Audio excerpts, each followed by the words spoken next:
꼭 알아야 할 어제의 뉴스. 문재인 대통령은 한중 확대 정상회담에서 이번 회담을 계기로 양국이 이룩한 성과를 한 단계 더 발전시켜 나가자고 강조했습니다. 문 대통령은 특히 양국 국민들이 체감할 수 있는 실질 분야의 협력 사업들을 추진해 나가길 원한다고 말했습니다. 시진핑 주석은 한국과의 관계를 중요시한다며 전략적인 소통을 통해 양자 관계를 강화해 나가자고 말했습니다. 이번 방중 기간 동안 문 대통령은 특히 경제 외교에 집중했습니다. 정상회담에 앞서 오전엔 한중 경제무역 파트너십 개막식에 참석해 사드 보복으로 피해를 입은 기업인들을 격려했습니다. 이번 한중 정상회담을 계기로 경제, 산업 등 다양한 분야에서 교류를 정상화해 나가기로 했습니다. 중국 측의 사드 보복도 순차적으로 풀릴 거란 전망이 나옵니다. 검찰은 최순실 씨에게 징역 25년의 중형을 선고하는 이유를 40분가량 설명했습니다. 먼저 지난해 10월 24일 박 전 대통령에게 보고된 중요한 비밀 문건들이 최 씨에게 유출돼 최 씨가 은밀하게 국정 운영에 개입해왔다는 증거들이 공개됐다고 밝혔습니다.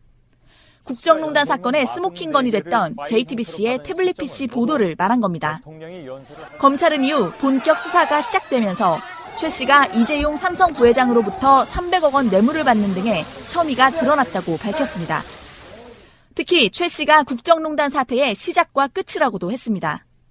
검찰은 최 씨가 무분별한 재산 축적 욕심에 눈이 멀어 국민을 도탄에 빠뜨린 데 상응하는 엄중한 형사 책임을 물어야 한다고도 했습니다. 그러면서 최 씨에게 25년의 징역과 뇌물 총액 592억 원의 2배인 벌금 1,185억 원을 선고해달라고 재판부에 요청했습니다. 오늘 최 씨에 대한 구형량은 공범인 박근혜 전 대통령에게도 영향을 줄 전망입니다. 박 전 대통령의 18개 혐의 중 대부분이 최 씨와 연결된 만큼 25년 이상이 구형될 것이란 관측이 나옵니다. 특히 박 전 대통령이 최고 권력자의 권한을 남용해 뇌물을 받아낸 만큼 최 씨보다 죄질이 무겁다는 게 검찰의 판단입니다. 오늘 재판에선 공범인 안종범 전 청와대 경제수석에게도 징역 6년이 구형됐고 신동빈 롯데 회장은 징역 4년을 구형받았습니다. 재판부는 내년 1월 26일 최 씨 등 3사람에 대해 선고를 합니다. 박근혜 전 대통령과 공모해 막대한 경제적 이익을 취득하기로 했다. 검찰이 구형에 앞서 최순실 씨의 범죄 사실을 설명하는 동안 최 씨는 턱을 괸 채 옅은 미소까지 보였습니다. 하지만 징역 25년과 1,185억 원의 벌금이 구형됐고 재판이 길어져 쉬는 시간이 되자 최 씨는 잔뜩 상기된 얼굴로 검찰 측을 노려보며 법정 밖으로 나갔습니다. 그리곤 큰 소리로 아악하면서 비명을 질렀습니다. 최 씨의 소리가 법정 안까지 고스란히 들리면서 방청객들이 놀라기도 했습니다. 이어진 최후 변론에서 이경재 변호사는 검찰은 최 씨가 옥사에도 마땅하다 할지 모르지만 온전하게 정신을 잡고 있는 것이 기적이라며 높은 구형량에 반발했습니다. 발언 기회를 얻은 최 씨는 사회주의보다 더한 나라에 살고 있다며 1,000억 원대 벌금은 재산 몰수보다 더하다고 주장했습니다. 또 다시는 검찰이 협박하지 않기를 바란다면서 검사들 이름을 한 명씩 언급하기도 했습니다. 방송 중간에 좋아요를 눌러주시면 새날팀들에게 큰 힘이 됩니다. 미리 감사합니다. 트위터가 진짜 언론입니다. 예, 신비님 나오신다는 신비한 날, 신비스데이. 그렇죠. 자, 신비님 나오셨습니다. 반갑습니다. 예, 유명정님. 안녕하세요, 유명정입니다. 예, 요즘에 굉장히 많은 분들이 유명정님을 찬사를 보내고 있다는 이야기를 뜨거워. 신비님이 물어오셨습니다. 자, 다음에 마차님. 안녕하세요, 마차입니다. 분명히 이 시점에서 신비님은 마차님한테 이뻐졌다고 얘기할 거야. 예, 지금 그 얘기를 잠깐 하는데. 가족한테 하지 말라고 했죠. 아니, 옆모습이 정말. 이제 그만해야 되는 거 아니에요? 너무 예뻐져 버리면 큰일 났습니다. 저도 그렇게 생각합니다. 예. 근데 요즘 예뻐진다는 말은 수술했다 이런 말로 들려가지고 안 좋더라. 아니. 굉장히 예뻐지고 있어요. 뭐 천사 옷만 입으면 돼요? 방송 체질인 것 같아요. 제가 좀 그 새날 방송을 듣잖아요. 네. 근데 남자들 막 떠들다가 마차님 목소리 들리면 반가워. 맞아, 그런 거 있어요. 반가워. 좀 말 좀 많이 해주세요. 왜 이런 거 있잖아요. 신비님처럼 저렇게 입 바른 소리, 예쁘단 소리 하잖아요. 그러면 이제 더 고수가 하나 있어. 저건 정말 하수야. 만약에 마차님 같은 경우에 왜 다른 분들은 저한테 예뻐졌다고 얘기 안 하세요 하잖아. 마차님은 더 이상 예뻐질 게 없는 사람이에요. 이렇게 말하는 게 진짜 고수인 거죠. 제도로서의 민주주의가 흔들리고 구타는 일은 이제 없습니다. 민주주의가 밥이고 밥이 민주주의가 되어야 합니다. 환구시보는 사설에서 한국 언론이 의전 등에서 홀대 논란을 부각하면서 한중 관계 회복에 찬물을 끼얹고 있다며 자살골을 넣지 말라고 경고했습니다. 사드 문제가 완전히 해결되지 않은 상황에서 문 대통령을 국빈으로 초청한 것이 중국 입장에선 다소 부담스러울 수 있습니다. 중국도 이 때문에 한껏 환영 분위기를 내지는 못하고 있는 걸로 보입니다. 문재인 대통령 지금 중국 갔는데요. 뭔가 좀 저는 이런 느낌이 들어요. 방송 들으시는 분들이 어떻게 생각할지 모르겠는데 갈라치기? 이간질 프레임이 작동하는 것처럼 느껴져. 일단은 그런 느낌들이 있어요. 껄쩍지근합니다. 일단은 그 이야기를 지금 할 건데요. 정정하고 넘어갈 게 하나 있습니다. 문재인 대통령은 난징을 가신 적이 없어요. 맞습니다. 제가 잘못 말씀드렸고요. 주중 대사를 베이징 공항에 나오지 못하게 하고 난징으로 보낸 것을 제가 순간적으로 혀가 꼬여서. 저도 앞에 리드를 잘못했고요. 죄송하다 말씀드리고요. 그 난징을 간 적은 없지만 대표단을 보내기는 했고요. 간 것과 같은 효과. 그러니까 문재인 대통령이 교포들과의 어떤 자리에서 난징 이야기를 하니까 마치 그게 이제 와전돼서 난징이 간 것처럼 느껴졌던 부분이 있어서 정정 드리고요. 자, 문재인 대통령하고 시진핑하고의 정상회담이 지금 있어요. 여러 가지 논란들이 지금 만들어지고 있는데요. 하나씩 한번 정리해보자고요. 일단은 문재인 대통령이 이틀째 날 그 베이징의 서민식당에 깜짝 방문을 해요. 그래서 빵, 두유 이런 걸로 아침 식사를 합니다. 좋아 보이던데. 그러니까 이게 모바일 결제 시스템으로 68위안 계산했다고 그러고요. 어떤 나라의 대통령이 제가 전에 말씀드렸잖아요. 트럼프처럼 자금성을 통째로 쓰게 해주는 건 그 사람 비정상적인 대접이라고. 네. 또라이 대접하는 거라고. 네. 민주적 개념도 없고 무슨 궁을 혼자 써 자기가. 일상적인 모습 중에 대표적인 게 이런 거예요. 그 나라 국민들한테 친근한 이미지를 주기 위해서 보통의 서민들이 가는 식당에 한 번쯤 가주는 이벤트는 굉장히 훌륭합니다. 박근혜는 죽어도 못하는 거예요. 문재인 대통령이 이런 것을 잘해요. 우리나라에서도 마찬가지지만 이 사람들의 그 마음을 얻거든요. 그런 것을 굉장히 잘하고 우리가 이것을 바꿔서 생각해 보세요. 별거 아닌 거라고 느낄 수 있겠지만 중국의 시진핑이나 미국의 트럼프가 와서 아침에 불현듯이 남대문 시장 앞에 가서 토스트를 먹는 광경을 생각을 해보세요. 우리나라 종로에 있는 해장국 집에 가서. 종로에 있는 해장국집 가가지고 해장국 한 그릇 먹는, 해장국 하니까 그건 쥐새끼 생각나서 그건 안 되고. 그럼 국밥이요. 국밥인가요? 네. 근데 우리 대통령은 왜 자꾸 그런 데 가서만 하지? 우리 새날 식당에 와서도 좀 같이 먹어주지? 질투나. 이 메시지를 담은 게 보통이 아니에요. 그러니까 아까 유명종 이미 말한 것처럼 전 세계의 OECD 가입 국가 중에 과연 이럴 수 있는 대통령이 누구 있는가 첫 번째. 그리고 왜 그런 액션을 했을까. 지금 사드 문제로 한중 관계가 사실은 좀 냉랭한 상태에서 아직 덜 풀린 상태 아닙니까? 이럴 때 어쨌든 중국에 사실은 거지가 엄청 많아요. 못 사는 사람들이 많죠. 네, 엄청 많아요. 예전에 한 15년 전만 해도요. 중국 지하철 가면 거지들이 빵 베개 베고 잠자는 거 다 이게 보통 모습이었거든요. 근데 우리나라는 한류 때문에 대통령에 대한 어떤 그런 친근감이 있잖아요. 근데 그 친근감을 대부분의 하층민인 사람들이 먹는 식당에 가서 먹어줌으로 인해서 한국에 대한 보다 더 우호적이고 좀 더 다른 나라 대통령은 다르구나 라는 이미지를 주면서 한류의 바람을 다시 순풍을 일으키려고 하는 메시지가 담아있다는 점에서 굉장히 높은 수준 높은 마케팅 중에 하나다. 굉장히 잘했다. 그러니까 이제 이게 이따가 다시 이야기가 나올 문제지만 홀대 논란 이게 맞물리면서 이제 마치 문재인 대통령이 이제 중국에서 밥을 안 줘가지고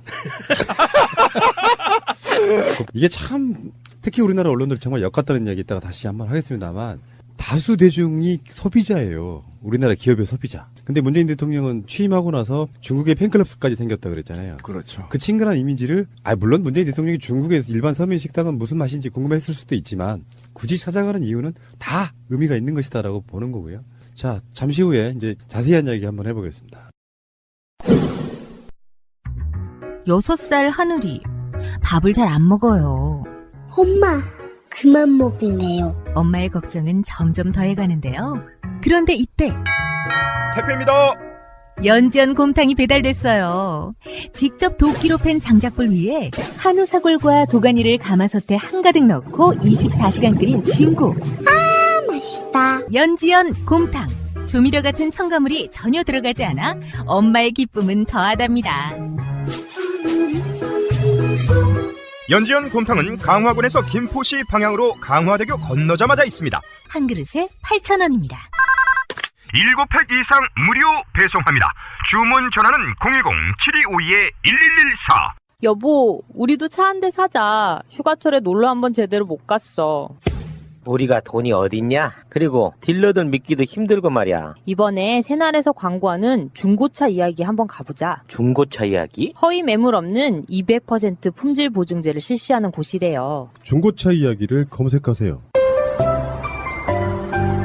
1666에 8546 나는 중고차 이야기에 차 팔러 가야지.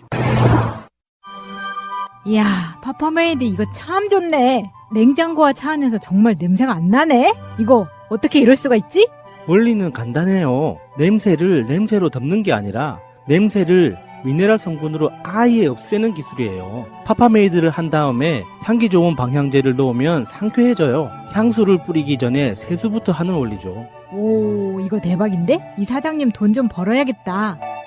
네이버가 주관하는 창업성장 프로그램에서 획기적인 기술력으로 상도 받았고 특허도 냈습니다. 모두 여러분 덕분입니다. 고맙습니다. papaMade.kr 또는 파파메이드를 검색하세요. 지금 방송한 이 시점까지 나온 이야기 중에는 우리나라 기자들 중국 경호원들이 폭행했다는 이야기가 있어요. 네, 그렇죠. 사실 이 부분에 대해서는요, 이게 이제 홀대 논란과 엮이면 한국에서 온 기자들까지 홀대했다 뭐 이렇게 엮일 수 있는데 이건 이렇게 연결하면 안 됩니다. 일단은 좀 홀대라는 개념보다 이게 경호원들이라고 하는 부분은 상대방 국가의 최고 국가 원수를 경호하는 경호팀이거든요. 사실은 최정예 팀이에요. 최정예 팀인데 일개 기자를 그냥 이유 없이 폭행했다. 이거는 조금 아닌 것 같고요. 언론사의 논조를 보니까 동료 기자가 당해서 그런지는 모르겠지만 관계자와 기자들이 옆에서 말리는데도 불구하고 폭행을 하더라. 뭐 이런 논조의 기사들이 나오는데 사실은 경호팀한테 폭행을 당하거나 제지를 당했다는 것은 어떤 이유를 제공을 했기 때문에 그래요. 경호팀이 그어놓은 어떤 선이 있습니다. 거리도 있고 행위도 있고 그다음에 어떤 모습도 있고 이런 것에 어긋났을 경우에 제지를 당하고 그럼에도 불구하고 제지하는데도 불구하고 제지를 뚫으려고 하면 그다음부터는 폭력이 들어가거든요. 그렇다고 봤을 때 이 기자들이 조금 문제가 있지 않나 저는 그런 의심들도 좀 한번 해봤어요. 자, 근데 경호원이 초반에 언론들 보도는 마치 중국 공식 정부의 경호원인 것처럼 지금 보도가 나오는 거 보면은 그 행사 자체가 한국의 주관이라고도 하고요. 네, 코트라 주관이었다고 네. 그러죠. 그리고 거기서 고용한 사설 경호업체일 가능성 뭐 그렇게 이야기가 되고 있는 거잖아요. 뭐 그렇다 보면 이게 정말로 이간질 프레임이 작동하는 거 맞구나. 그렇게 보이지 않으세요? 언론들이 너무 흥분하는 것 같고요. 기자분들이 너무 흥분해서 지금 펜이 굽어 있는 거를 지금 똑바로 못 피는 것 같아요. 좀 냉정하게 기사를 쓰시고 현장에서 어떤 일이 벌어졌든지 청와대 입장에서는 중국 측에 공식적으로 그 사건에 대한 수사를 요청했다고 하니까 냉정하게 그 상황을 뒤돌아보시고 기사를 써주시기 바랍니다. 그러니까 문재인 대통령의 중국에서의 홀대론과 이건 전혀 상관이 없는 이야기다라는 거 확실하게 해줘야 되는 거예요. 해프닝이었죠. 사실 그리고 이게 문재인 대통령만의 문제가 아니에요. 중국에는 외국 정상들이 가면 종종 그런 큰 행사가 있을 때는 경호원들과의 사설 경호원이든 국가 경호원이든 사실 마찰들이 있어요. 박근혜가 중국에 갔었을 때도 사실 그 중국 공식 경호팀하고도 기자하고 마찰들이 있었거든요. 했다고 하는 부분은 좀 사실 문제가 있는 것도 사실이죠. 뭐 제재할 수는 있고 막을 수는 있지만 근데 일단 우리나라 기자들부터 한번 돌아봐야 돼요. 우리나라 기자들 전 세계적으로 이렇게 극성맞은 기자들 난 본 적이 별로 없거든. 왜 포토라인 같은 데서 하면은 움직이지도 못하게 막 쟁글쟁글하게 달라붙잖아요. 그런 습성을 그냥 그대로 가지고 가면 특히 사회주의 국가 같은 데서는 그렇죠. 욕먹기 딱 십상인 부분도 분명히 있다라는 말씀 드리고 싶어요. 그렇죠. 그러니까 두 가지를 좀 볼 수 있어요. 일단 저는 이 부분이 중국 당국의 사과가 좀 있어야 될 것 같아요. 첫 번째. 그리고 두 번째 같은 경우는 우리나라와 중국의 문화가 좀 달라요. 아까 우리 권 PD가 얘기했지만, 그러니까 우리 같은 경우는 어쨌든 지금 언론이 일부 언론들이 잘못되어 있지만 사실은 언론의 자유가 굉장히 보장된 국가죠. 인터넷 신문이 이제 오픈이 되면서. 그런데 그러면서 이제 이번에도 문제가 된 게 포토 사진인데, 사진 한 장이 나의 모든 걸 얘기할 만큼 굉장히 중요하게 돼 있어요. 글보다 지금 사진이 중요하잖아요. 사진 기자 입장에서는 제일 중요하죠. 한 컷이. 예. 지금도 글보다 사진을 더 많이 봐요, 기자들. 그래서 그런 이제 취재 경쟁 때문에 굉장히 열의가 올라왔다는 거 아닙니까, 기자들이?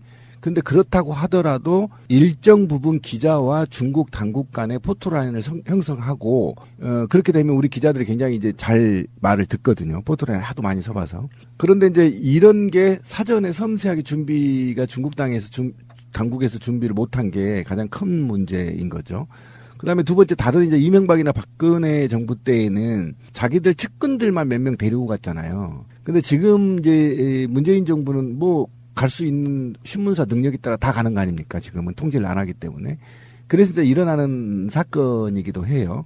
그래서 이거는 저는 양측이 다 누구 자잘못이 아니고 또 경호가 뭘 잘못한 게 아니라 문화적 차이가 좀 나은 가벼운 사건이다. 이것과 관련해서 어쨌든 중국 당국에서 약간의 유감 표명은 좀 있어야 된다라는 것이 이제 기본적인 생각입니다. 그런데 중국이 사실은 언론 통제를 너무 심하게 해요. 포탈도 통제하지 않습니까? 아직까지는. 그래서 그런 아마 굉장히 기자들과 신경전이 엄청나게 일어날 겁니다. 우리는 지금 보이지 않지만 그런 와중에 좀 일어난 사건이다. 근데 기자도 그 정도의 문화적 차이는 숙지를 하고 가는 게 맞다고 보고요. 그리고 이게 첫 번째가 아니잖아요. 지난번 트럼프하고도 백악관에서 미팅할 때 그 스탠드 넘어뜨리고 막 이래가지고 그게 BBC에 기사까지 났단 말이에요. 너무 과열 경쟁하지 마라. 그것도 다 우리 기자단들이 한 거잖아요. 사진 기자들이. 그러니까 이번이 처음이 아니기 때문에 이걸 100% 그냥 중국에서 너무 오버한 거 아니냐라고 볼 수는 없다는 거죠. 자, 사실은 제가 한 가지만 짚어드리고 싶은 게 기자분들이 어떤 행동을 했을지는 대충 짐작은 되는데 이게 나쁘다고 얘기하는 건 아니에요. 단지 적응하는 속도가 너무 느리다. 저는 그런 생각인 거가 지금 문재인 정부가 들어선 지 7개월 됐는데 문재인 정부는 기본적으로 열린 경호라고 해서 최소한의 경호만 합니다. 그만큼 대통령 주위에서 자유롭게 취재, 보도 그리고 접근을 할 수가 있어요. 일반인들도 불구하고. 하지만 거긴 아니거든요. 사회주의 국가고 통제돼 있는 국가고 남의 나라에 갔는데 아마도 기자분들이 우리나라에서 대통령을 취재하듯이 하려고 했을 것 같아요, 느낌이. 그러니까 그쪽에서는 굉장히 엄격하게 통제를 가했을 거고 그래서 중간에 아마 부딪히는 그런 해프닝이 벌어진 거 아닌가 싶기도 합니다. 이거를 또 홀대로 연결시키지 마라 이런 이야기를 하고 싶은 거예요. 네. 일종의 불상사가 일어났는데 어떤 면에서 보면 쌍방과실도 보여요. 좀 극성맞은 한국식으로 취재하려고 하는 그런 모습일 수도 있고 거기에 과잉대응한 중국 측도 있을 수 있는데 이걸 또 홀대로 연결하려고 하는. 이미 연결하고 있습니다. 지금 기자들이. 그러니까. 네, 신문사들이. 새가 날아든다는 여러분들의 하트를 먹고 삽니다. 잊지 않으셨죠?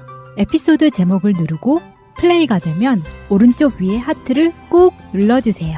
오늘도 감사합니다. 더 많은 분들이 들을 수 있도록 하트 꼭 눌러주세요. 자, 그러면 이제 본격적으로 문재인 홀대론 이야기 한번 해볼게요. 참 이런 논란을 안 만들면 재밌나 이런 생각이 좀 들 정도예요. 자꾸 이런 논란을 자꾸 만들어내. 이유는 뭘까요? 깜짝 놀랐어요. 문재인 대통령이 홀대받는 걸 왜 우리가 비판해야 돼? 누군가가 만약에 사실이라고 하면 시진핑이나 중국에서 문재인 대통령을 홀대하면 우리가 열받아야지. 첫 번째 항의할 대상이 문재인 대통령입니까? 아니죠. 만약에 홀대가 있다고 하면 이건 진짜 이프예요. 있다고 하면 그것은요. 그들의 시각으로 보자면 박근혜, 사드 이게 먼저 얘기가 나와야 돼요. 그래서 박근혜처럼 하지 마라고 길들이게 하는 걸 수도 있다라고 예상할 수 있잖아요. 그러면 일단 박근혜 를 먼저 욕을 하는 것이 맞고요. 맞습니다. 그리고 두 번째, 우리는 트럼프하고의 대우가 달라. 내가 전에 한번 말씀드렸잖아요. 트럼프한테 자금성 빌려주고 거기 혼자 묵게 하면 그건 트럼프를 또라이 대접하는 거라고. 그러니까 그런 측면이 분명히 있는 거고요. 그러니까 홀대라는 개념 자체를 문재인 대통령을 까기 위해서 나라면 진짜 문재인 대통령을 까는 목적보다는 진심으로 이렇게 해서 지금까지는 박근혜가 해놓은 그 똥 싸지린 것 때문에 우리나라 그 다음 대통령이 좀 애쓴다 이런 느낌으로 받아들이면 되는데 홀대다. 저는 이제 그 홀대로 나중에 얘기하기로 하고 방금 얘기 꺼낸 걸 생각해 보면 그러면 판을 바꿔봅시다. 그러면 문재인 대통령이 말이에요. 뭐 1000칸 있는 방에 대접을 혼자 썼어. 그럼 국내 조중동이 와 우리 문재인 대통령 중국에서 최고의 대접 받았다. 역시 문재인이 이렇게 써줄까요? 아니요. 자금성이 갇혔다 그러죠. 더 심하겠죠. 네. 어떻게 연결하겠습니까? 조중동이. 똑같이 연결합니다. 반대로. 나란히 일은 안 하고 천책한 집에서 뭐라고 할까요? 천체 있는 집에서 뭐라고 해야 되나요? 중국 호화로운 생활 즐겨 뭐 이렇게 치겠죠. 그러니까 이건 프레임의 한 판인데 이게 이제 어쨌든 그 왕따론과 비슷한 거란 말이에요. 그러면 왜 지난 트럼프 미국 방문 때 한번 보면요. 조선일보, 중앙일보 똑같이 한번 제가 제목을 읽어볼게요. 트럼프 1박 2일 국빈 방문 나라 체면 말이 아니다. 문 정부 제발 유능해지라. 이게 질타를 했죠. 방문 첫날. 그다음에 방한 트럼프 한국 1박, 일본 2박 홀대 논란. 물리적 시간분에 살리기. 그죠? 조선일보. 중앙일보 한번 볼게요. 한국당 일본보다 짧은 트럼프 방한 일정은 외교 실패. 결국은 뭐냐면 홀대로는 애교 무능을 연결하는 겁니다. 그런데 그렇죠. 예. 기사가 딱 공항에 내리자마자 이 홀대론을 조중동이 써대면요. 문재인 대통령이 지금부터 2박 3일 동안 치러질 각종 국익 성과 그리고 그 철학 그다음에 한반도 평화정착 그다음에 더 수건 사업인 한미일 동맹관계에 따른 견제 지역 방문 이런 역사적인 엄청난 사건들을 홀대론 하나로 다 덮어버리는 겁니다. 그러면 조중동이 쓰잖아요. 이런 미친 인터넷 신문들이 미친 듯이 받았어요 또. 그러니까 홀대론이 놀죠. 그러면 지금 핵심이 뭐냐면 문재인 대통령이 왜 갔는지 왜 충칭은 방문하는 것인지 그러니까 이것과 관련 한미일 동맹관계 어떤 금이 가는 것인지 또 여기서 사드는 어떤 연관관계가 있는 것인지 또는 국내의 경제가 어떻게 나아질 것인지를 분석 기사를 써야 되는 거 아닙니까 기사들이. 근데 재밌어 홀대론 딱 받아 쓰는 겁니다. 이게 프레임입니다. 전형적인 왕따 프레임 중에 하나입니다. 조기숙 교수의 왕따 프레임이 논리의 이게 이론이에요. 그래서 제가 오늘 또 검색을 해봤더니 정말 우리 쪽이라고 생각하는 쪽도 기사를 받아 쓰더라고요. 내가 화가 좀 많이 났는데 지금도 마찬가지입니다. 기사 폭행의 한번 봅시다. 제목을 보면 문재인 대통령 초대해놓고 기사 폭행 이게 말이 됩니까? 기사 제목이? 이게 사실은 이런 게 있습니다.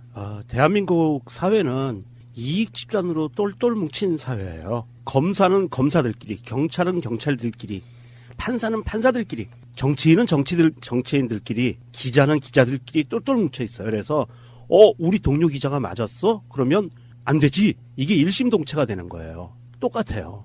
그런 현상들이 벌어지고 있는 거고요. 지금 홀대론을 도대체 차관보가 문 대통령을 영접하러 나왔다고 이건 홀대다. 자, 심지어는 자유한국당은 이런 말까지 하고 있어요. 외교부 장관 중국에서 돌아오지 마라. 이런 얘기하는 거예요. 이 사건을 보고. 그런데 우리가 알다시피 지금 현재 중국의 차관이 공석이거든요. 그럼 차관보가 나오는 게 맞잖아요. 그렇다고 해서 박근혜 때처럼 이상한 체육부 장관 같은 그런 장관이 나와서 영접하는 건 말이 안 되고요. 그 제대로 된 사람이 나와서 영접을 한 거고 심지어 우리 그 주중대사를 난징으로 파견을 했단 말입니다. 영접 나오지 말아라고 대통령이 하고. 그런 대통령은요. 지금 문재인 대통령이 원래 걸어가던 길대로 그냥 중국이건 미국이건 어디건 따박따박 가는 거예요.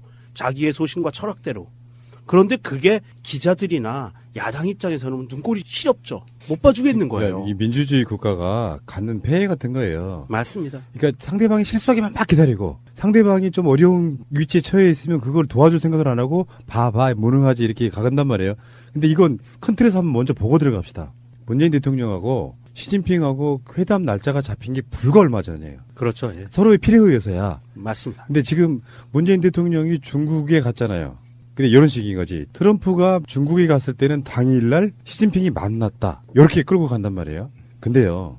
중국한테 있어서의 난징 대학살은 엄청난 사건이죠. 그렇죠. 근데 한 나라의 국가 원수라고 하는 게 일정 자체가 심한 경우는 1년 전에도 잡혀 있어요. 그러니까 특히나 연말이잖아요. 그러면 시진핑의 스케줄이 어마어마하게 잡혀 있을 거라고. 더군다나 난징 대학살도 그 사이에 잡혀져 있으니까 보도를 보고 느낀 것 중에 하나가 문재인 대통령이 북경에 들어갔는데 시진핑은 난징으로 가.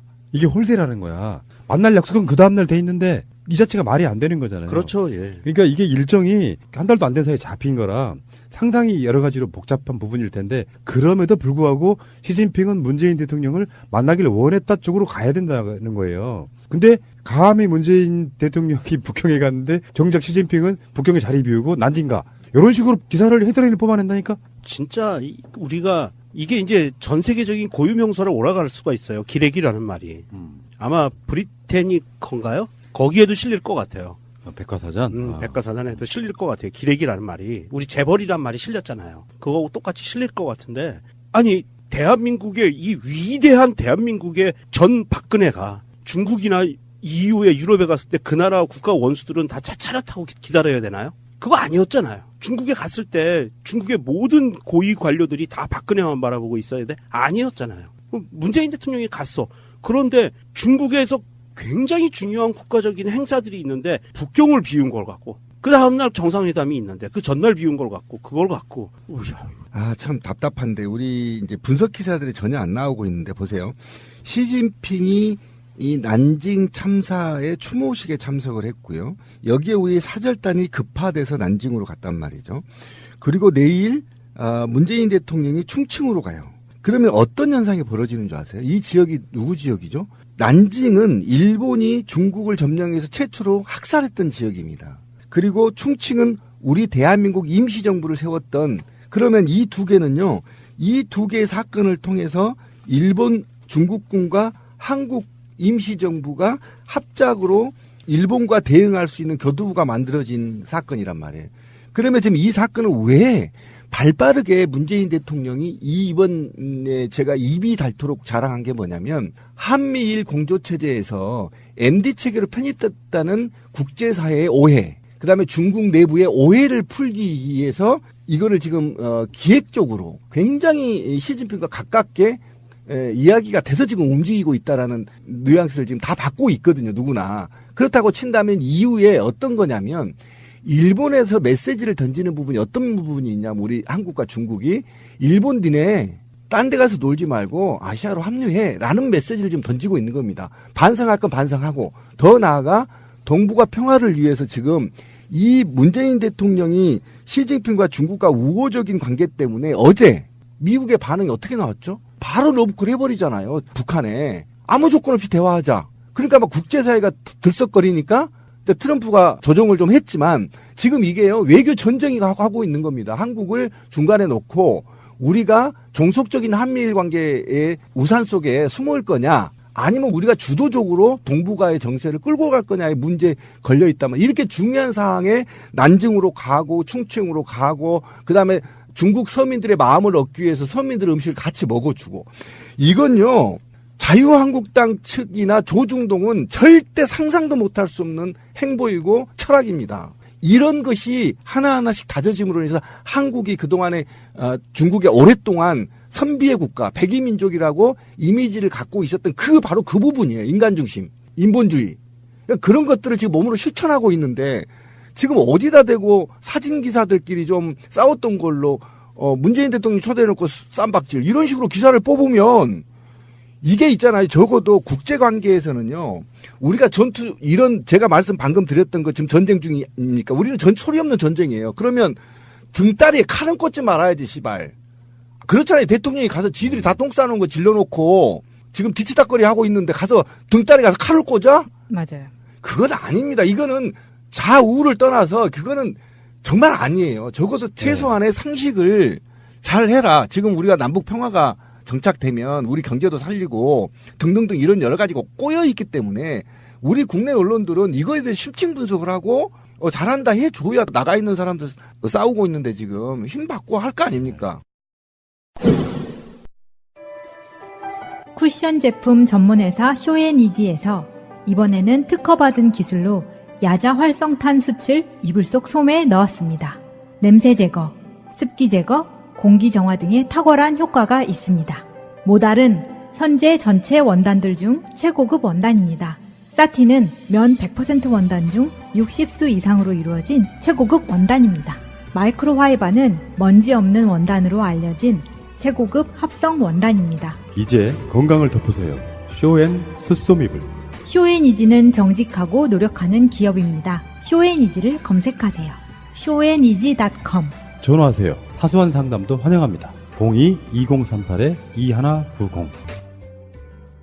여보, 무슨 술을 이렇게 많이 먹었어요? 콩나물국 끓이는 것도 이제 지쳤어요. 내가 지금 성과평가에 진급에 야근에 술 안 먹게 생겼어? 나가! 그래서 비아바이오텍이 개발했습니다. 이제부터는 이너피스 릴렉스 프로젝트를 하십시오. 간에 피로물질이 생기는 이유와 그런 물질을 어떻게 하면 잘 배출할 수 있을까 연구하던 끝에 간 재생활동 시간이 숙면 시 최대 효과를 나타낸다는 것을 알아냈습니다. 잠이 보약입니다. 숙취 해소와 숙면 그리고 릴렉스 일석삼조 이너피스 잠을 잔다는 뜻의 ZZZ 릴렉스.com. 와, 좋은데? 자네 당이라며? 당하면 생각나는 식품 있지 않아? 여주? 오호, 잘하는데. 여주는 천연 인슐린이라는 별명을 갖고 있어. 그 여주를 주원료로 제주 조리대, 양파, 귀리, 보리, 뽕잎 등을 배합해서 만든 당 스마트백을 먹어봐. 당을 유지하는 데 도움을 준다는 뜻이라는데 당 스마트백. 국내산 재료를 사용하여 만들었습니다. 건강을 위한 명인의 손길 명인 힐링푸드를 검색하세요. 1588-6452. 현재 홈페이지 신규 가입 시 현금처럼 사용 가능한 포인트 5,000점을 드리고 있습니다. 그 논란의 시작이 아까 말씀하신 것처럼 쿵시 아니에요. 이건 이제 우리 그렇죠. 방식대로 예, 이제 예. 공현우 씨예요. 공현우 씨. 이름 좋네요. 이분이 이제 간단히 말해서 우리 사드 문제의 당사자잖아요. 그런 면에서는 상당한 의미를 갖고 있는 그 영접 관리가 나온 거고요. 그래 봐야 예를 들어서 노무현 대통령 방중할 때 왕이 외교부 부부장, 다음에 이명박 때 우다웨이 부부장, 박근혜 때 장혜슈이 뭐 상무 부부장 뭐 이런 식으로 나오는 사람들 격이 그렇게 떨어지는 건 아니고요. 실제적으로 본 적도 있고 뭔가 협의를 해본 당사자가 나온다는 건 좋은 일이고요. 아까 다시 말씀드리지만 이 시작이 시진핑과 난징 대학살 그 행사와 연관이 있고요. 정말 중국 입장에서도 급하게 잡은 일정이기 때문에 약간 평상시 때와 다를 수 있다는 걸 인정하고 들어가 봐야 되는 거예요. 그렇죠. 예. 그런 부분도 있는 것이고요. 그리고 어쨌든 우다웨이 전 외교부 부장이 퇴직함으로 해서 부부장이 지금 공석이에요. 그러니까 우리나라 말로 하면 직무대리가 나온 겁니다. 차관 대행. 네, 차관 대행이 그건 당연한 거죠. 공석으로 있는데 뭐 어떡해. 그리고 또 중국 언론들은 문재인 대통령 방중을 다루지 않는다 이렇게 나가는 그건 말도 안 되는 소리예요. 아니 이게 말도 안 되는 소리예요. 지금 중국 언론들은요 난리가 났어요. 어떤 부분이냐면 문재인 대통령이 교포 간담회에서 난징 대학살에 대해서 발언을 한 내용들이 있거든요. 그 내용들이 중국의 모든 언론이 다루고 있습니다. 왜냐하면 문재인 대통령의 그런 발언이 필요해 중국도. 그럼요. 네. 가장 필요한 데를 싹 긁어준 거죠. 그렇기 때문에 언론들이 대서특필하고 전체 언론이 다 내고 있어요. 그 기사를. 그런데 기사를 안 내고 있다. 우리나라가 안 내고 있어요. 기사를. 그러니까 중국들은 문재인 대통령 방문도 보도하지 않는다 이런 식으로 하는데 그건 거짓말이고요. 중국 도착한 이야기만 해도 불과 그러니까 우리가 보통 여러분들 그 TV에서 보면은 꼭지를 하나씩 내보내잖아요. 네. 그럼 보통 한 꼭지 얼마 정도라고 아세요? 뭐 한 2, 30초? 저는 정확히 알고 있습니다. 몇 초입니까? 앵커가 리드멘트를 해요. 그중에 리드멘트가 제일 긴 사람이 손석희 뉴스룸이에요. 심한 경우는 리드멘트만 2분씩 해. 그 기자 리포터도 짧아. 이런 경우도 있긴 한데 보통은 1분 10초에서 한 1분 3, 40초 정도 되거든요. 아, 그래요? 중국 관영 CCTV가 3분 57초나 보도했어요. 그 종합 보도를 한 거네요. 그리고 한국은 얼마나 했어요? 얘기해 주세요. 그 얘기 하려고 해요. 네, 예. 제가 날마다 모든 웬만한 방송사의 뉴스 리포트를 다 봐야 돼요. 그중에서 중요한 뉴스를 속아내야 되잖아. 그럼 우리나라의 언론들이 정말 적 같은 게 이런 거야. 이런 보도는 잘 내죠. 논란이 생긴 거는. 난 언론의 특성이라고 한 지가 이해는 해. 근데요, 뉴스 밸류에 있어가지고 당장 사람들한테 인기는 없지만 중요하다고 생각되는 것 자체가 뉴스 밸류야. 그렇죠. 뉴스의 가치. 네. 문재인 대통령의 중소벤처기업부 출범식인에 보내서 갔던 메시지를 진짜로 보도하지 않는 언론들이 있었어요. 근데 언론은 그게 필요해. 논란이 되는 것만 헤드라인 또는 앞에다가 배치하고 이러는 게 아니라 나라의 발전을 위해서 중소벤처기업부가 얼마나 중요한지를 이야기하려면 첫 번째 꼭지는 아니더라도 중간 중요한 꼭지에 넣어줘야 되거든요.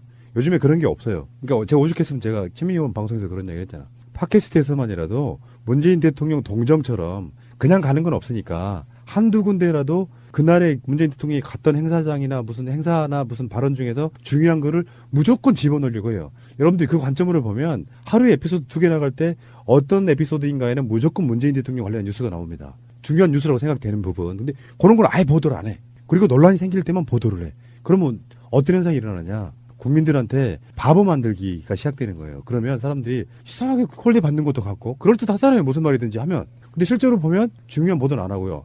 문재인 대통령 중국 가기 전에 대체적인 언론들의 보도가 이런 거였어요. 사드 문제 잘 안 풀린 것 같은데 중국 입장에서는 사드를 엄청 요구할 것 같은데 그런 식이에요. 그러니까 비아냥거리죠. 성과 없이 올 것 같은데 뭐 그렇지, 이런 그렇지. 문제였죠. 그러니까 문재인 대통령을 시진핑도 필요로 해서 두 사람은 외교적으로 뭔가 성과를 내야 된다라는 그런 뉘앙스는 없어요. 네. 중국이 아직도 한국의 사드 문제에 대해서 불편해야 한다라는 뉘앙스로 이야기를 하고 거기다가 마침 홀대론이 딱 얹혀지니까 아니 미쳤냐? 시진핑이 문재인 대통령을 중국으로 그 많은 일정 속에 아까 제가 초반에 말씀드린 것처럼 한 나라의 국가 원수에 대한 국빈 방문의 일정이 한 달 내에 잡힌 일정이에요. 그것도 연말에. 그러면 그만큼 시진핑한테는 문재인 대통령이 필요했다니까요. 그 관점으로 바라보면 또 달리 보일 거예요 아마. 그렇죠. 대우하는 게. 더더군다나 어느 나라든지 국가 원수는 스케줄을 잡을 때 몇 달 전에 스케줄을 절대 못 잡거든요. 이미 1년치 스케줄이 다 확보가 돼 있는 그러니까 상태고. 제가 이번에 문재인 대통령 중국 방문은 신의 한 수라고 얘기했던 게 바로 그 부분. 예, 그랬던 상황이고 지금 보니까 요즘 들어와서 보니까 시진핑이 난징 대학살 추모식 때문에 국내에 있었어야 되는 날이었구나. 그래서 문재인 대통령을 국빈 초대해서 정상회담을 하려는 거였구나. 그 시간이 딱 나니까 이런 생각이 들더라고요. 근데 그것보다 이제 그 미국이 자꾸 북한을 건드리려고 하니까 굉장히 신의 한 수라니까 나중에 이제 기회 되면 얘기를 하겠지만 이거는 다자의 외교 방식이란 말이에요. 의제가 한두 개가 아니고 어쨌든 동북아의 평화에 기여할 거다. 전 100% 하고요. 이번에 제가 계속 신의 한 수라고 했던 게 중국 방문이 일정도 일정이지만 이 방문 위치나 지역 그다음에 하는 액션들이 모두 다 이 평화에 굉장히 메시지를 담고 있단 말이에요. 그러니까 중국 지금 이 문제는 사드 정도의 작은 문제가 아니라요. 그렇죠. 동북아 전체 지금 평화가 중국과 한국이 주도적으로 끌고 갈 거냐의 문제가 달려 있어서 미국도 지금 빠지고 있고요. 일본도 빠지고 있는 거예요, 지금. 굉장히 날카롭게 보고 있는 거죠. 그런데 어쨌든 이런 대통령 국빈이 엄청난 역사적 의미를 갖고 방문했는데도 불구하고 아까 우리 권 PD가 얘기를 하나도 안 한 거 제가 할게요. MBC가 꼴랑 29초 했다는 지금 얘기가 나온 비난이 있는 거죠. 그죠? 지들이 홀대하고 있어. 우리가 우리 대통령을 홀대하고 있는 거예요. MBC가 그랬어요? 네, 그런데 뭐 중국 아까 말한데 중국 CCTV는 3분 57초나 방송을 했다는 거. 이게 말이야 막걸리야. 네, 그리고 난징 대학살은 중국에서 가장 중요한 사건이기도 했었기 때문에 그때 중국 고위 관료는 다 거기에 참석을 할 수밖에 없었고. 원래 우리나라 정부한테 양해를 구했대요. 네. 어떻게 보면 정말 국치인데요. 난징 대학살에서 몇 명 죽은지 아세요? 30만 명.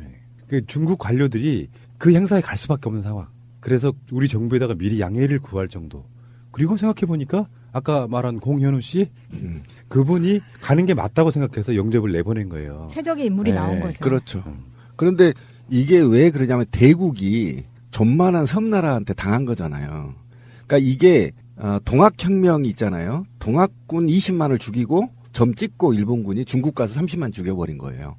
이 30만이 제가 예전에 공부했던 기억이 나는데 이게 밝혀진 것만 30만이에요.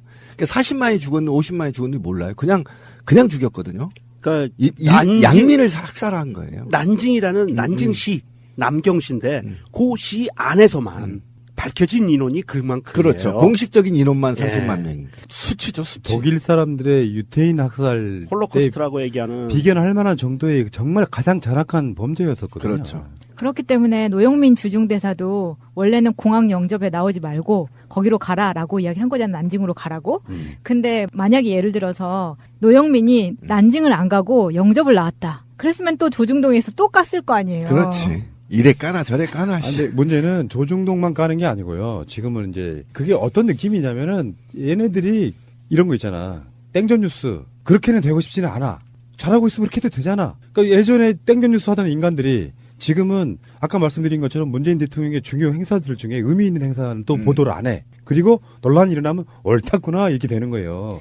미친 거지 그게. 완전히 이거 황색 저널리즘의 전형을 보여주는 그러니까 거죠. 수백 명의 기자들이 몰려가서 포토라인을 무너뜨릴 만큼 또는 중국의 경호원들을 긴장하게 만든 기자들이 그만큼 갔음에도 불구하고 그러니까. 국내에서 기사는 전부 디스하는 기사만 쳐발라. 아니 따라가서 숙식 제공 다 받고 그렇죠. 그래놓고 결국은 쓰는 거는 우리 폭행당했다 이것만 지금 쓰고 있는 거 아니에요. 그러니까 사실 그 우리나라 기자들이 이야기하지 않는 부분이 하나가 있어요.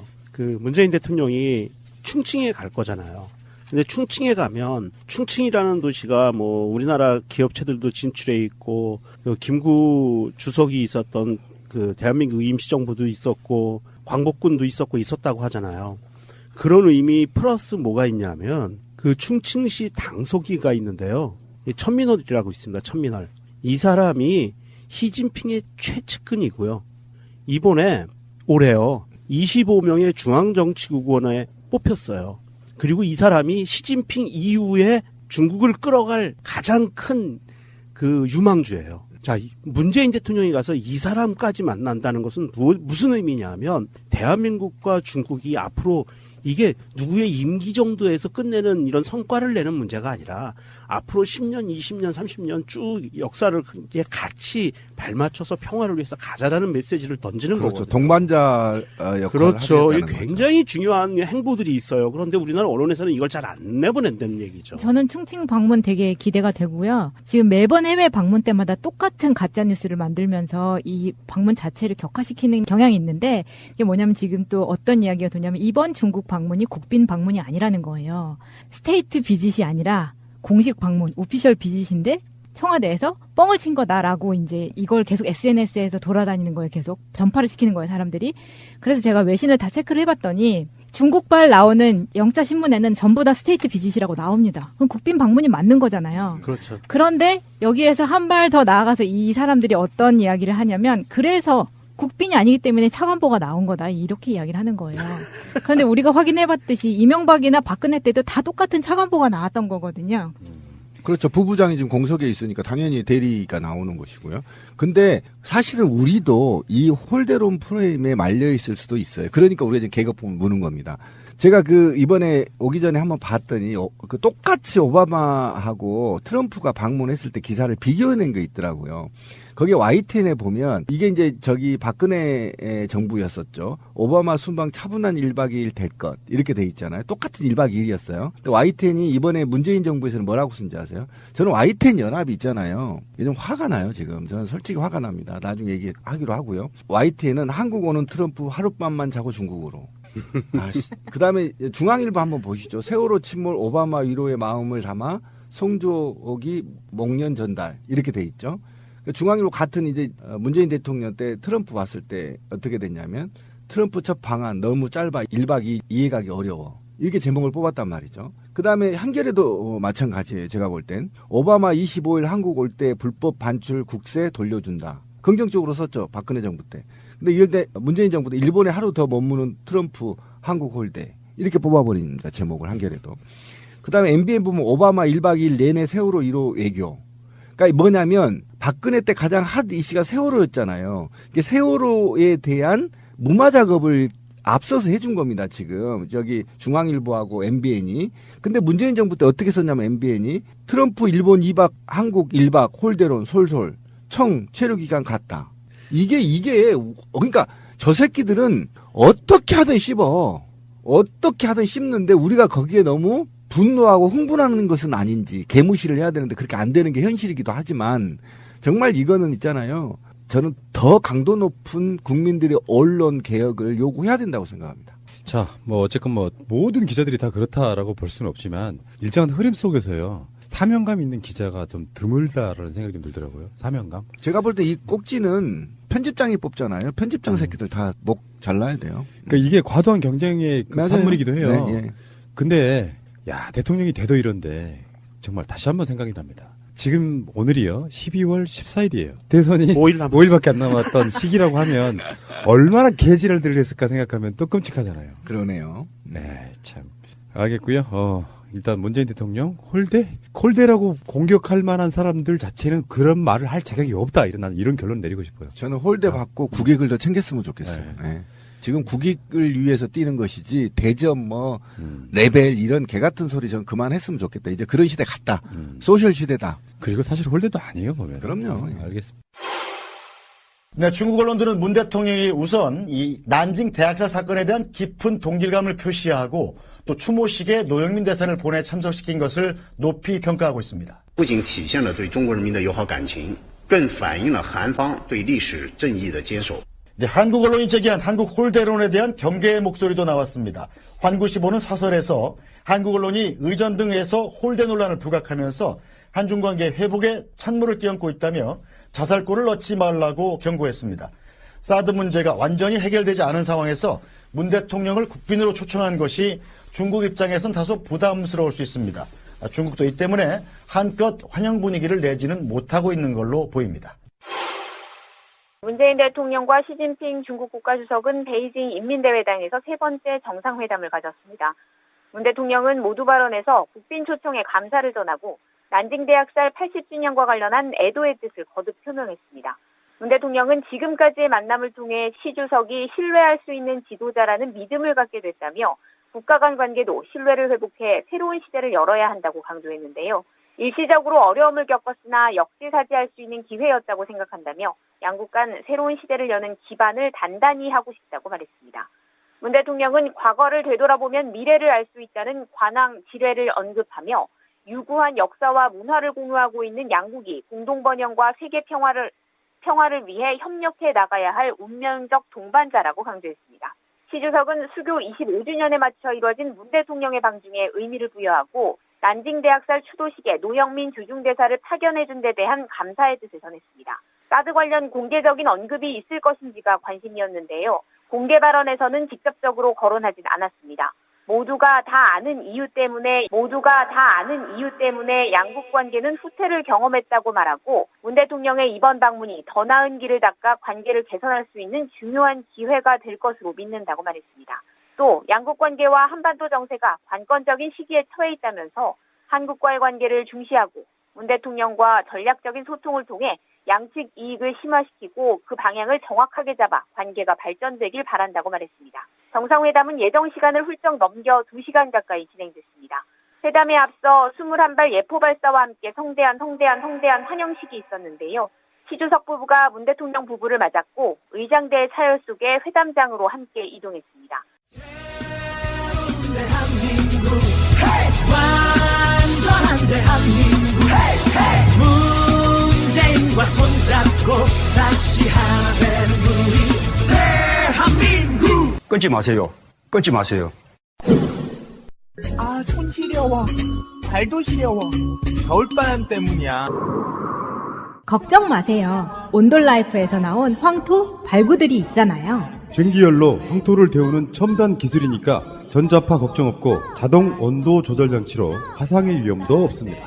올겨울에는 전기 난방기로 인한 화재 소식이 들려오지 않기를 바랍니다. 전기료는 전기난로의 10분의 1. 당신의 건강 온도를 지키세요. 찜질 등 다양하게 활용할 수 있습니다. 겨울철 수험생, 직장인, 시장 상인 등에게 필수 제품입니다. 구입 문의는 062-223-3621 네이버 쇼핑에서 발구들을 검색하세요. 자기야, 보험 뭐뭐 들었어? 글쎄, 아는 사람 통해서 몇 개 들었는데 사실 뭔지는 잘 몰라. 마이 보험 체크에 일단 전화해봐. 1800-7917. 내가 든 보험이 나에게 잘 맞는 보험인지 진단해준다고. 물론 추천도 해줘. 그런 곳이 있어? 1800-7917? 나도 그곳에서 진단받고 나에게 꼭 맞는 보험으로 갈아탔지. 아무 보험이나 대충 가입할 것이 아니라 나에게 맞는 보험, 이게 중요하지. 1800-7917 주소창에 한글로 my보험체크.com을 쳐보세요. 보험은 좋은 것입니다. 필요 없는 보험을 상세한 설계 없이 가입하는 것이 나쁜 것입니다. 우리 꽃님이 역시 똑똑해. 마이보험 체크에서 함께 일하실 분들을 모집합니다. What a wonderful world.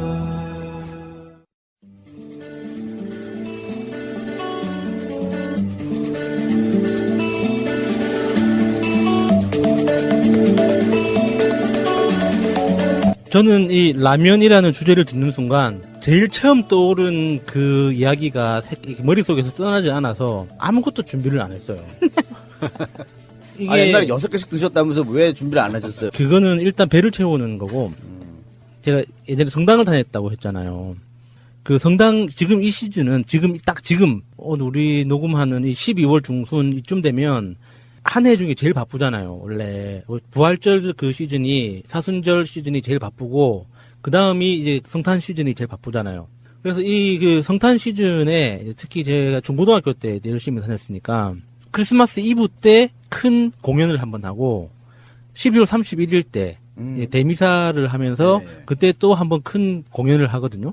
그러면 그 성탄 이브에는 초등부, 중등부가 공연을 하고 연말에 이제 그 새해 미사 때는 중등부, 고등부가 이제 공연을 한단 말이죠. 공연이라고 해봤자 뭐 연극, 꽁트, 합창, 중창 뭐 이런 다 뻔한 거예요. 그러니까 일종의 장기자랑인데 아이들부터 고등학생들까지 다 이제 어떤 작품을 골라서 공연을 한단 말이죠. 그래서 거의 매일 성당에 나오면서 서로 연습도 하고, 그리고 하여튼 중학교 한 중3쯤 정도만 돼도 밤 9시, 10시 이게 좀 어두컴컴해질 때까지 같이 연습하면서 선배들이 이제 저녁을 챙겨줍니다. 안 그러면 어머니들이나 이제 누나들이 와가지고 간식도 챙겨주시고, 저녁 식사도 챙겨주시는데, 가장 자주 나오는 메뉴가 뭐겠어요? 라면이죠, 라면.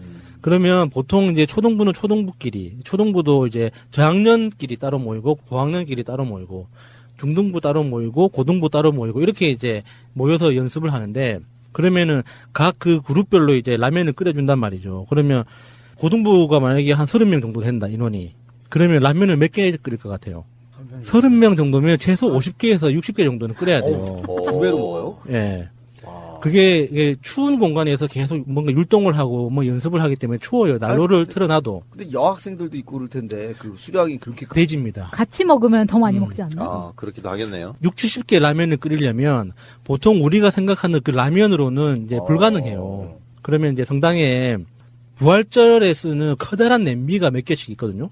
그 달걀 삶을 때 쓰는 아니요. 게 삶을 때 쓰는 거. 게를 삶아요? 네, 제가 다녔던 성당은 프란체스코 수도의 그 성당이었는데, 프란체스코 수도회가 제일 큰 곳이 아일랜드예요. 그 아일랜드에서 이제 서원한, 그러니까 신부가 되겠다고 이제 서약한 분들이 이제 파견을 나가는데, 전 세계 프란체스코 수도사들 중에서 한국이 조직이 상당히 괜찮다고 들었어요. 그래서 아일랜드에서 많이 오시거든요. 그래서 성당에 신부님이 한 5분 계시면 3분은 아일랜드 신부님이고, 1분은 다른 이탈리아나 다른 데 신부님이고, 1분이 한국인이고 이랬어요. 오, 진짜요? 예. 그런데 그 게쌀밥 먹는 거랑 뭔 상관이 있는 거예요? 그러니까 그 이야기를 하는 거예요. 그러니까 왜 게를 쌓게 됐냐면, 프란체스코 수도회에서 나오셨던 그 아일랜드인 신부님 중에 그 당시 한 70년대 80년대 그때 우리나라에 오셨던 아일랜드 신부님이 개고기에 반하신 거예요. 한번 먹어보고.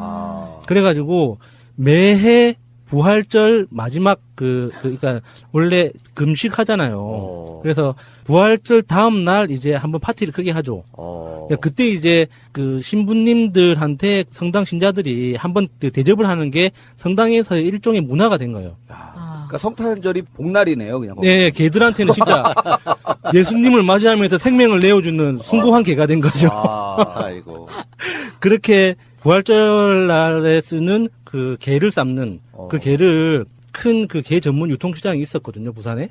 그래서 거기에서 이제 게를 통째로 사오면 몇십만 원씩 샀어요. 그래서 이제 성당 어머니들이 다 손질하고 다 이렇게 조리해가지고 삶는 이제 커다란 냄비가 가마솥이 있었는데, 그 솥에 딸려있는 그 밑에서 불 나오는 그 가스 버너도 상업용. 불 센 거. 예, 센 거. 그런 거 다 있을 거 아니에요. 그럼 그거를 다 장비를 가지고 와서 이제 선배들이, 고등부 같은 경우는 대학생 선배들이나 고3 선배들이 와가지고 라면을 끓여줍니다. 그러면 이제 물이 얼마큼 넣는지는 이제 그냥 다 통밥으로 굴리는 거예요, 그냥. 그렇죠. 이게 그 라면 60개 봉지 다 뜯고, 수프 다 뜯고, 다 모아놓고, 물 대충 부어가지고, 물 뜨거워지는지 따뜻해지는지도 몰라. 그냥 대충 뭐 이렇게 뽀글뽀글 올라오다 싶으면 무조건 다 떼 넣고 뽀글뽀글 막 끓이는 거예요. 근데 라면이 굉장히 이게 조금만 더 끓여도 막 불고, 좀만 안 익어도 덜 익고 그러는데, 그렇게 큰 그릇을 하면은 진짜 어려울 것 같은데. 이제 끓이기가. 여기에서 또 아름다운 모습이 나오는 거죠. 이게 모든 음식이 많이 끓이면 맛있어요. 어떤 음식이든 마찬가지예요.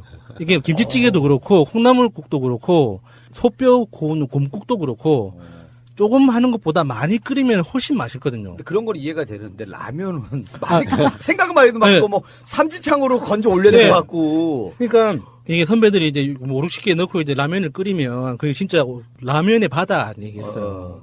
그러면은 누가 제일 먼저 먹느냐? 이제 1학년부터 제일 먼저 먹는 거예요. 왜냐면 제일 위에 있는 게 제일 맛있거든요. 이제 막 익어가지고 밑으로 내려가면 내려갈수록 퍼져가지고 마지막에 이제 2학년 뭐 임원단들이 먹기 시작하면 그냥 라면 죽이에요. 그치. 그냥 이게 젓가락을 딱 들으면 다 끊어지는. 군대라면 같은 예, 거네요. 예. 그렇게 해서 먹어도 맛있죠. 근데 귀엽다. 어린애들부터 먹인다는 게 그 네. 와중에도. 그 일종의 공동체 같은 거잖아요. 그러니까 선배들이 이제 후배들 고생한다고 와서 이렇게 만들어주고, 그리고 어른들도 이제 남아서 뭔가를 하는 그 목적 자체가 성탄을 축하하기 위해서 이렇게 뭔가 쓰는 거기 때문에 모든 성당의 어른들, 그러니까 우리보다 나이 많은 누군가들은 다 우리가 하는 거를 다 신경 쓰고 있어요. 그래서 밤늦게 집에 가더라도 자기들끼리 어떻게 연락을 하는지는 모르지만 다 집에 무사히 들어가는 거 다 확인하고 막 그러거든요. 그렇게 라면 먹으면서 연습한 게 공연 때문에 한다고 했잖아요. 저도 뭔가 하나 공연을 맡았을 거 아닙니까? 저도 중고등학교를 다녔으니까. 그때가 고등학교 1학년이었나 2학년이었나 아마 2학년이었다고 기억하는데 제가 중창을 했습니다. 그러니까 그 합창도 아니고 독창도 아닌 그 애중간한 네다섯 명이 예, 노래 못하는 애들 모아가지고 대충 다르게 하면은 화음처럼 들리잖아요. 그렇게 하는 중창을 했었는데 그때 제가 중창을 하기로 결심을 했던 이유 중에 하나가 고등학교 1학년 때 이제 한 해 선배 그 여자 선배 3명이서 카톨릭 성가라고 하죠. 그걸 가지고 이제 리허설을 하는데 제가 그 앞에서 듣다가 눈물을 흘렸거든요. 감동받아서. 이 노래가 누나들이 노래를 너무너무 잘하는 거예요. 그래서 진짜 언젠가 나도 기회가 되면은 저 노래 꼭 한번 불러보고 싶다. 그랬는데 제가 노래를 잘하지는 못하는데 그 오디션 같은 걸 해요. 이제 가요제 출전 경험이 있는 선배들이 이렇게 막 이렇게 뽑는구나. 튜닝 같은 걸 하면서 이제 목소리 들어보고 이제 음정이 맞는 사람들끼리 붙여주고 막 이렇게 하거든요. 그 과정에서 제가 어떻게 하다가 이제 중창단이 된 거예요. 그래서 내가 눈물을 흘렸던 그 노래를 부를 수 있게 된 거죠. 그래서 이제 정말 열심히 했거든요. 그 노래가 뭐예요? 까먹었어요. 크리스마스 관련된 노래예요? 아니면은 뭐 일반 찬송가 같은 뭐. 들으면 알겠는데 지금 완전 까먹어가지고 지금은 세이튼이기 때문에 뭐 잘 모르겠습니다. 세이튼 사탄. 나 되게 좋은 얘기 하실 줄 알고 세이튼이구나. 지금은 이제 어렵네. 영어를 안 한 지 너무 오래돼가지고 기본 영어도 기억이 안 나요 이제는. 네, 원래 사탄이 그게요 히브리어에서 나온 겁니다. 원래 사탄 이렇게 돼 있어요. 그 영화에 보면 미국 사람들이 그러더라고 세이튼 이러더라고요. 사람 이름인 줄 알았네. 네, 하여튼 그렇게 해서 이제 무대에 오르게 됐는데 그때가 정확하게 날짜를 기억하는 게 무조건 크리스마스 이브 밤이기 때문에 날짜를 까먹을 수는 없습니다. 그래서 그때 5명이서 올라갔거든요, 무대에. 5명이 올라가서 제가 가운데에서 한 칸 옆으로 벗어난 그 중간에 그래서 5명이서 이제 양 손에 손을 잡고 이렇게 노래를 이게 하잖아요. 노래를 흔들면서 그래서 5명이 다 손을 마주 잡고 이제 노래를 하는데 12월 24일은 춥잖아요. 아무리 강당에 온풍기를 틀고 뭐 이렇게 사람이 많다고 해도 춥습니다. 그래서 제가 감기에 걸린 거예요. 그래서 옛날 감기에 걸린 상태에서 무대에 올라간 거죠. 그래서 노래 딱 첫 화음 시작하는데 코에서 콧물이 나온 거예요. 근데 말씀드렸다시피 양손을 잡히고 있잖아요. 닦을 수가 없네. 어떡해. 양손을 잡혀 있는 상태에서 이제 난리가 난 거예요. 계속 내려오고 그러니까 있어요. 관객들은 자지러지는 거죠. 완전히 노래고 뭐고 없는데 나는 저 사람들이 왜 웃는지 알잖아요. 근데 옆에 친구들은 몰라. 그렇지. 진짜 긴장 상태거든. 계속 손도 막 꽉 잡고서 하거든. 놀려고 해도 놀 수가 없는 거. 꽉 우리가 잡고서 뭐 하거든. 노래를 잘못했나 보다 싶어가지고 더 손을 꽉 잡고 이게 아닌데 분발하자. 그 상태에서 이제 노래 3곡인가 4곡을 했는데 얼마나 진짜 억겁의 시간 같았습니다. 그러니까 그게 궁금한 게 아니라 콧물이 어디까지 내려왔는지가 궁금합니다. 그러니까 어쨌거나 저는 세 곡을 했으니까. 그날 밤 생긴 게 이제 그 루돌프 사슴코가 됐죠. 코가 매우 반짝였다고.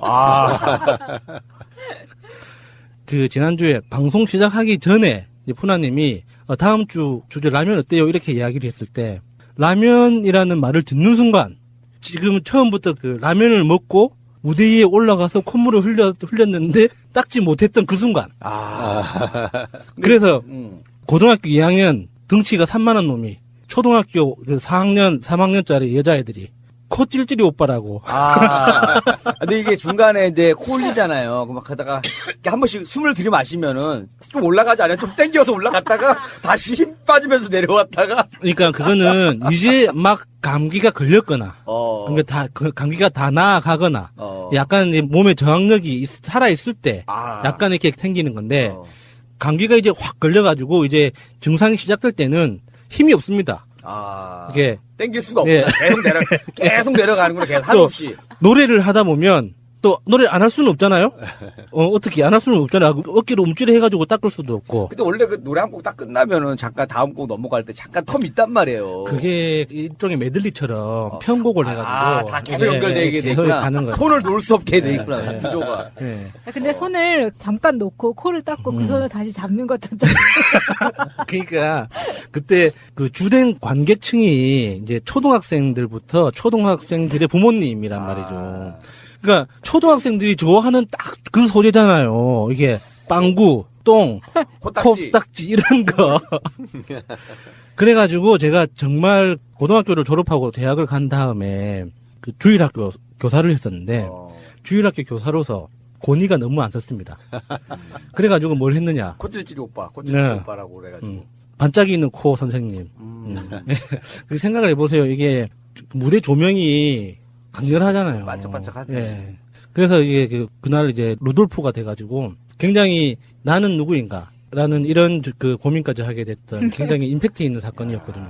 난 상상이 되긴 돼요. 그러니까 왜냐하면 또 힘이 많이 들어가거든요. 무대 처음 웃으시는 분들은 다른 얘기가 여유가 없어요. 그러니까 예전에 그런 경우도 봤어요. 이게 분명히 합창대회였거든요. 합창대회인데 그 일반 분들이 연습해갖고 하는 합창대회예요. 그러니까 한 30명 정도가 나와서 합창하니까 사실은 누가 누군지 몰라요. 멀리서 보면. 맞아요. 근데 한 분이 막 합창하다가 한 분이 쓰러지셨어요. 왜요? 너무 긴장해가지고.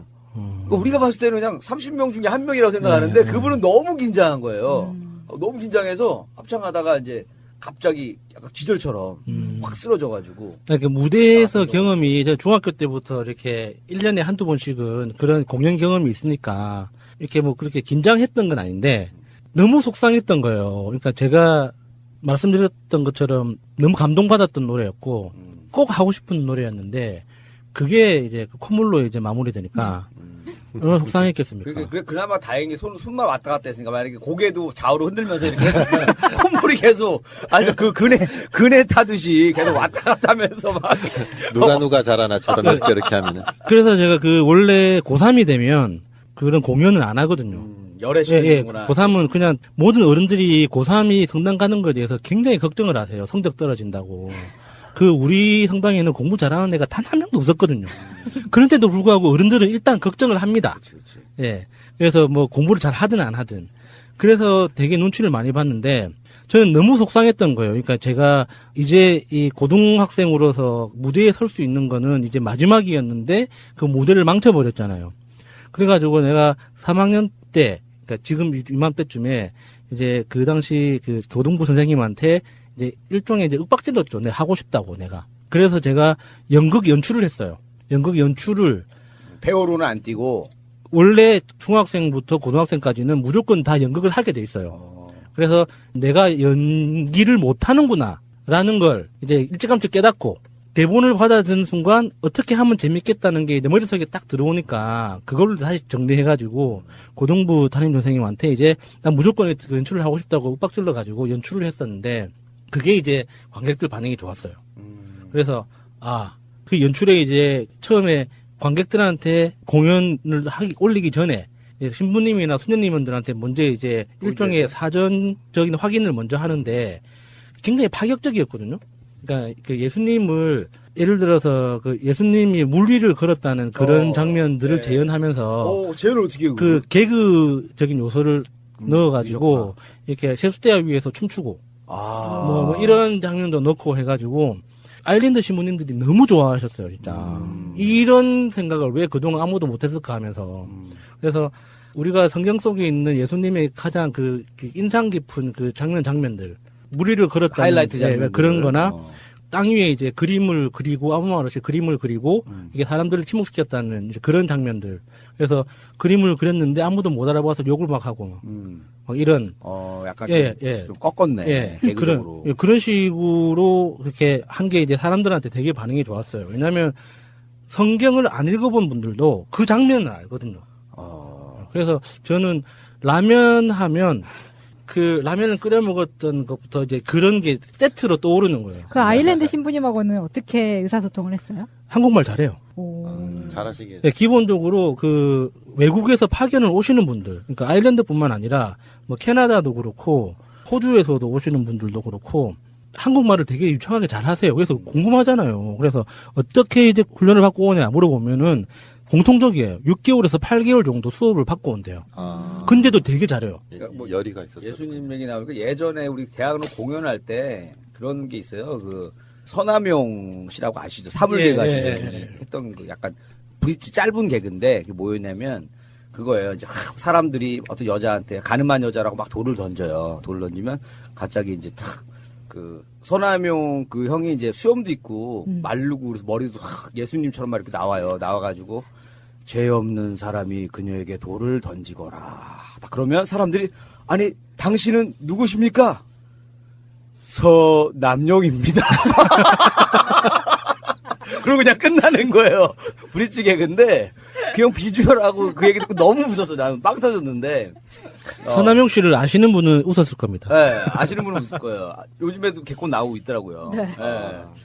뭐 도토리묵 흉내 내고 뭐 이랬던 형인데 기억나시죠? 도토리묵. 그러니까 사물 흉내 내시는 형이에요. 그래서 이분이 이제 일본 가면 아주 잘 될 것 같은 형이 한 명 있고 오늘 약간 좀 콧물 나오는 것 같은데 오늘 야수님 보니까 오늘 많이 나왔어요. 오늘 손 좀 잡아줬었으면 아마 우리가 흘리는 거 볼 수 있었을 텐데. 손 한번 잡아주있어. 아니 그 콧물 얘기에서 저도 성당에서 성가대를 6년 정도 했거든요. 그래서 저는 알토 파트만 6년을 해서 다른 노래에 다른 소프라노 음을 모르고 무조건 알토로만 불러요. 근데 6년을 했으니까 선후배들이 많잖아요. 그 언니들이 결혼식을 하면 역삼동 성당까지 큰 데서 하잖아요. 그러면은 성가대 앞에 나가서 같이 노래를 해준단 말이에요. 축가를. 근데 언니들이 결혼할 때마다 제가 노래를 하다가 그렇게 펑펑 우는 거예요. 왜 울었는지 모르겠는데 다 언니들을 자주 못 본다는 생각에. 그래가지고 고생끼리 혼이 보여서 운 게 아니고 그런 결혼식 비디오를 보면 저 혼자 막 마치 형부와 무슨 일이 있었던 여자인 것처럼 펑펑 울고 있다는 거죠. 네. 마무리 제가 해야 돼요? 네, 마무리 해주세요. 아, 그래요. 교훈은 뭐예요? 콧물을 흘리지 맙시다요? 아니면 감기 걸리지 맙시다요? 저에게 라면이란 콧물입니다. 그렇습니다. 자, 여러분들은 라면 하면 무엇이 떠오르십니까? 지금까지 네버엔딩 스토리였습니다.